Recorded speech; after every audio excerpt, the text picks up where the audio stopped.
how to buy FERMAH AI token. So this token came under the symbol of FERMAH.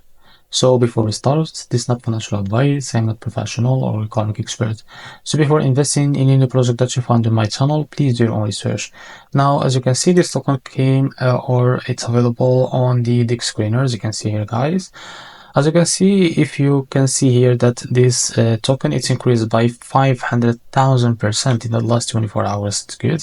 And the liquidity here unlocked by 9%. That's mean your investment in a safe place. The market cap is $17 million, as you can see here, guys. And the volume is $1.3 million. So to be able to buy this token, just copy the token address from here.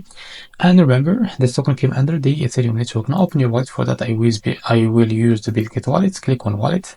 Select the Ethereum as a network from here. Click on this plus icon to be able to add this token. Now place the token address. Click on this plus icon. Now go back to your wallet to be able to find your token. Now after that, as you can see, this is it. Now click on it. Now here click on swap and switch from here. In the top, select the token that you want to buy with, for example USDT, and make sure you have enough USDT on your wallet. After that, type how much you want to buy with, a few seconds, and as you can see, this is how much you receive. Now after that, click on buy now and you will be able to buy this token on your wallet. So this is how to buy FERMAH token. If you found this very helpful, please like and subscribe. See you in the next video.